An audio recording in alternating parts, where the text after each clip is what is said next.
प्रिय दोस्तों, आज मेरा वीडियो बनाने का केवल एक उद्देश्य है कि आपको कुछ समझाना चाहता हूँ।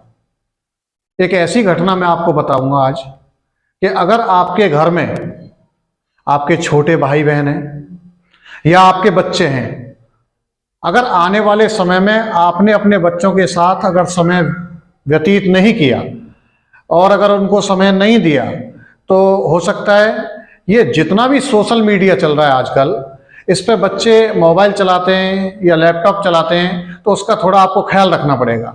क्योंकि बच्चे जो चलाते हैं उसमें आपको नहीं पता लगता, क्योंकि आप ध्यान ही नहीं देते हो कि बच्चे क्या चला रहे हैं। अभी मैं आपको एक ऐसी घटना बताने जा रहा हूं कि एक छात्रा 9th क्लास की, यानी कि उसकी एज होगी 14-15 साल। वो लड़की लूडो खेलती है, वो लूडो खेलती है ऑनलाइन। और उस ऑनलाइन में सोशल मीडिया ऐसा एक प्लेटफॉर्म है जिसपे सही भी है और गलत भी है। बस आपको अपने बच्चों पे ये नजर रखनी है कि वो गलत तो नहीं जा रहा है। अब जो बच्ची लूडो खेलती है ऑनलाइन, उसमें ऑनलाइन लूडो खेलते खेलते बताया जा रहा है कि एक अमृतसर का एक लड़का उससे बातचीत करता है और बातचीत करता है। अब ये भी नहीं पता है कि लड़का है या आदमी है या कोई टेररिस्ट है या उस क्या है, पता नहीं। सोशल मीडिया पे इतने भेड़िए सक्रिय हैं कि आप अंदाजा नहीं लगा सकते हो। ऐसा हुआ कि लड़की जो है उसको बहका लेता, लड़की को बहका लेता है वो, और लड़की बहक जाती है और बहकावे में आकर वो लड़की बहादुरगढ़ से एक बस में चढ़ती है। और बस में जब चढ़ जाती है तो उसके पास टिकट लेने के लिए आजकल जो बस स्टैंड होते हैं वहां से ही पहले टिकट मिल जाता है। मतलब अगर आप थोड़ा लेट हो जाते हैं तो बस से भी टिकट मिल जाता है। उसने क्या काम किया कि उसने पहले ही बस स्टैंड से टिकट ले लिया, लेकिन टिकट लेते समय उस पर 20 या 25 रुपए कम पड़ गए। अब 20 या 25 रुपए कम पड़े तो टिकट तो उसको दे दिया गया और उसको सीट भी दे दी गई। उसने कहा कि चंडीगढ़ जाने पर मैं आपको 20 या 25 रुपए जो भी कम पड़ रहा है मैं आपको दे दूंगी। तो कंडक्टर भी मान गया, कोई बात नहीं।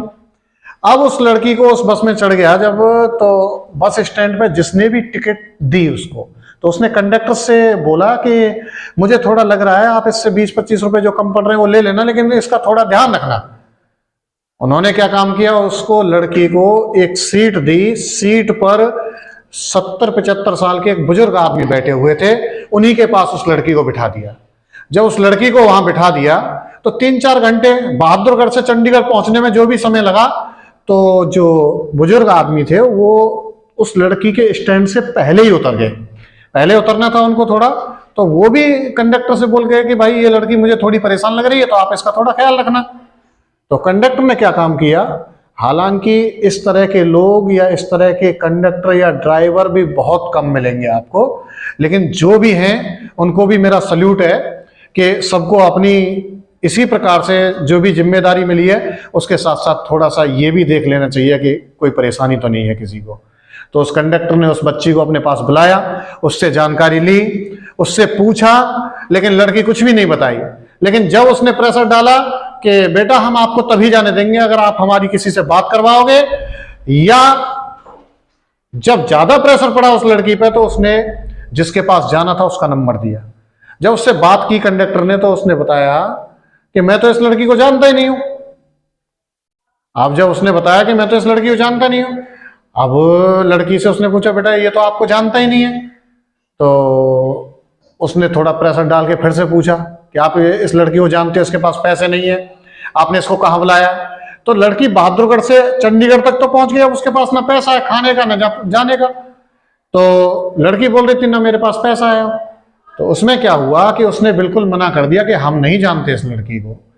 फिर लड़की को कंडक्टर ने फिर से नहीं जाने दिया। दोनों ने उसको खाना भी खिलाया, अच्छे इंसान थे, उसको बिठा लिया अपने पास, उससे थोड़ा और प्रेशर किया। तो बहुत देर के बाद उस लड़की ने अपने भाई का नंबर दिया। जब अपने भाई का नंबर दिया तो उसके घर वालों को पता लगी। घर वाले बहुत परेशान थे, चारों तरफ बच्चे को ढूंढ रहे थे। हालांकि एक समय के बाद वो वहां पहुंच गए और पहुंचकर अपनी बेटी को ले आए और धन्यवाद दिया ऐसे कंडक्टर और ड्राइवर का। मैं भी ऐसे लोगों को सलाम करूंगा कि सभी को इसी प्रकार से, जितने भी भाई कंडक्टर या ड्राइवर है या कोई किसी और पद पे है, तो अपने कर्तव्य का निर्वहन पूर्ण रूप से करना चाहिए, और उन्होंने किया। बहुत बहुत धन्यवाद उनका। तो मेरा कहने का मतलब यह है कि आपके घर में आपके जो भी छोटे भाई बहन हैं या आपके बच्चे हैं, तो उन पर थोड़ी नजर रखें। अगर आप अपने बच्चों के साथ समय व्यतीत नहीं करेंगे तो वो ऑनलाइन गेम या अदर एक्टिविटी में बिजी हो जाएंगे, और इसी तरीके से आपके बच्चों को बहकाते रहेंगे। जो भी सोशल मीडिया पर ये भेड़िया चल रहे हैं, इन भेड़ियाओं से अपने बच्चों को बचाना है और खास ख्याल रखना है अपने बच्चों का। तो मैं केवल यही मेरा उद्देश्य है इस वीडियो को बनाने का। मैं आपको केवल यही संदेश देना चाहता हूं कि सभी जितने भी पेरेंट्स हैं या बड़े भाई बहन हैं, छोटे भाई बहनों का बहुत अच्छे से ख्याल रखें, उनको समय दें, उनसे बातचीत करें, उनको अकेला ना छोड़ें, अकेलापन महसूस ना होने दें। और डेली थोड़ा ये भी ध्यान रखें कि बच्चे क्या पढ़ रहे हैं, स्कूल टाइम से जा रहे हैं या टाइम से घर आ रहे हैं, क्या चल रहा है। बस मैं आपको इतना ही समझाना चाहता हूं, और उम्मीद करता हूं आप लोगों को मेरी बात कुछ समझ में आई होगी और आप मेरी बात पर अमल करोगे। और आज से आपको ये प्रण लेना है कि अपने बच्चों पर पूरा ध्यान देना है। धन्यवाद।